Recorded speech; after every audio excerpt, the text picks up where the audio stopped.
La littérature à présent avec Jean-Claude Renard qui nous a rejoint. Bonsoir Jean-Claude, merci d'être avec nous sur TV5 Monde. Vous êtes journaliste à l'hebdomadaire français Politis et vous publiez un nouveau roman qui a pour titre « Si je sors, je me perds ». C'est aux éditions L'Iconoclaste. Alors c'est le portrait attachant d'une grand-mère qui n'en fait qu'à sa tête. C'est souvent drôle, même pratiquement tout le temps. Vous racontez l'histoire donc d'une femme âgée, elle s'appelle Inès. Quel est son quotidien d'abord pour commencer? C'est l'histoire d'une vieille dame. En fait, au départ, si je dois revenir au départ, c'est l'histoire de... J'ai voulu raconter l'histoire de ma grand-mère. Ouais. Bon, à l'arrivée, à force de travailler et de retravailler le texte, il reste plus que 3% de ma grand-mère. Ouais. Mais à un moment donné, quand elle était à la fin de sa vie, autour de 86-87 ans, je me suis dit, tiens, pour ne rien perdre de sa mémoire, je vais commencer à faire des entretiens avec elle pour qu'elle me raconte sa vie. En prenant des notes dans un petit carnet. En prenant ouais. des notes, en enregistrant même avec un dictaphone et en prenant des notes. Et ça a débuté comme ça, on va dire. Et je me suis très vite rendu compte qu'il était déjà presque trop tard. C'est-à-dire qu'elle confondait beaucoup les dates, elle commençait à confondre les gens, et puis aussi, alors le mot n'est jamais écrit, le mot Alzheimer dans le texte, mais on sentait qu'il y avait quelque chose qui se passait autour de ça. Et avant que tout ne bascule, j'avais pris donc beaucoup de notes, et puis à un moment donné, j'avais le matériau et la matière pour faire quelque chose, et je me dis qu'est-ce que je fais, parce que je vois bien que elle raconte, elle mêlait des choses vraies, fausses. Elle fabriquait du faux avec du vrai, et inversement. Et du coup, vous avez vous aussi laissé libre cours à votre imagination. Alors, comme beaucoup de personnes âgées, forcément, elle a des pathologies et le pilulier n'est jamais bien loin. Non, mais surtout, j'avais envie de faire un texte drôle et pas triste sur une mémoire. Si vous me demandiez quel est le quotidien de cette vieille dame, c'est une vieille dame qui vit sur sa culture ouvrière, sur son passé d'ouvrière, d'où le texte puise beaucoup dans la culture populaire.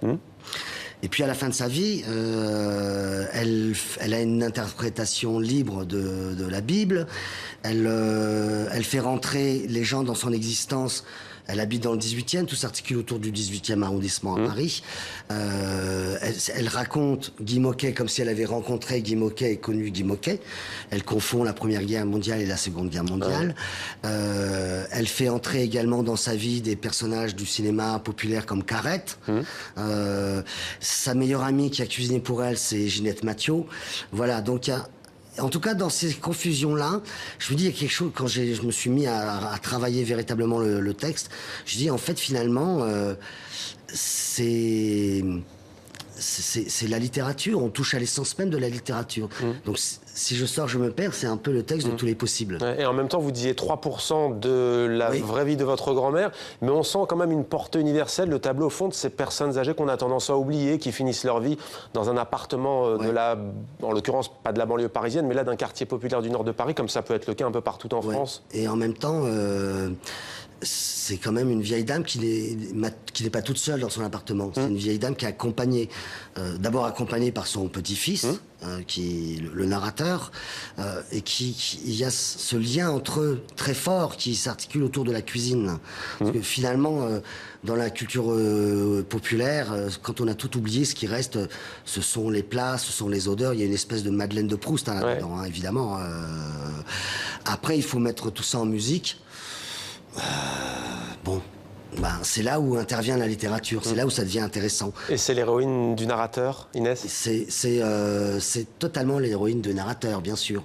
Mais pas que, il y a aussi il y a d'autres personnages qui accompagnent l'héroïne, qui va se révéler à un moment donné. Il ne faut pas tout révéler, évidemment. Mais vraiment une vieille dame indigne, quoi. Mais vraiment une vieille dame indigne. Quel regard elle porte sur le monde, du coup?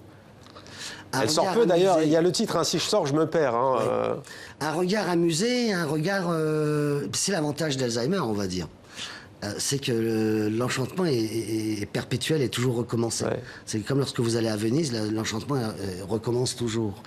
Et donc elle a un regard... et puis un regard enchanté, enchanteur, principalement conduit par la cuisine. Parce que c'est ce qui renouvelle. La gourmandise, quel plat, justement, vous parlez de Madeleine de Proust? Elle n'hésite pas, par exemple, à faire cuire son morceau de bœuf.